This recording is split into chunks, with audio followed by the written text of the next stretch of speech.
Talking some entertainment news this morning and our Jimmy Kimmel recap. So a new study that was coming out a couple days ago says too much praise for a child can make them narcissistic later in life. So how can you prevent that?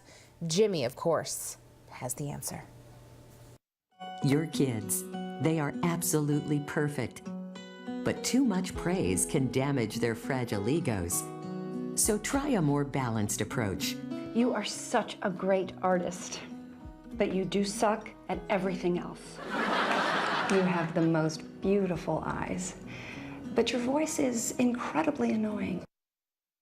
Maybe parents shouldn't go that far.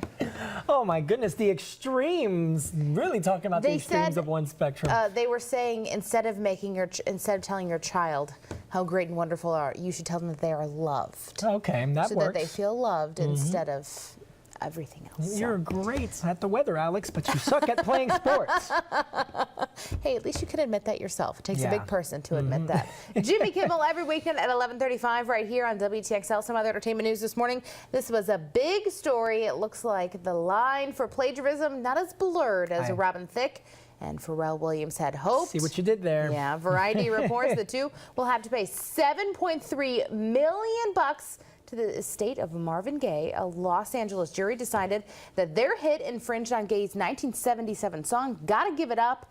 Variety says the family's next move is to get a court order to stop the sales of blurred lines. Oh, I remember that song was a big hit 2 years ago. That's true. It's kind of, I feel like, kind of faded away a little bit. People, you know, you don't hear it exactly. You're not hearing it as much anymore. But how do you stop the sale of a song? Especially one that was so big. I don't. That's the thing. Most of us, you already have it if you wanted it. So this was going all over Facebook yesterday.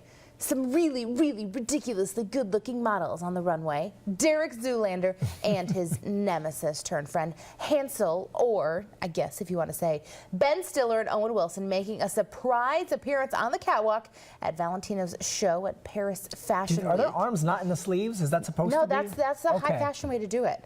So they closed out the show, had this huge, no one was expecting it. It's all coinciding with the announcement that there's going to be a sequel to Zoolander. Yeah, Paramount Pictures has Zoolander 2 going to be released in February of 2016. So actually a lot sooner than I thought it would be. But I think this is the best way that you tell people you're going to have a sequel. Just surprise them on a catwalk. This one I'm not excited about.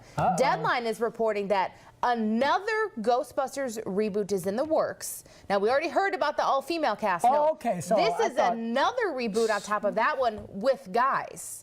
The website says Channing Tatum is set to star, and then Dan Aykroyd may have a part to play. He is forming a production company with Sony to cash in on opportunities with the original comedy. So I don't get it. Will this be like another movie? Or will this be like a TV show? No, I think they want to make another movie. So basically, in the coming year or so, it looks like we're going to have 2 Ghostbusters reboots. Oh my goodness. See, I think people were so excited with the other one when we heard about an all-female cast. It was different. It was exciting. And this is just like, we don't need it. Great. I'm waiting for the third one to come up in the next few years. Who knows what's going to happen? We could make our own here. That's right. Why not?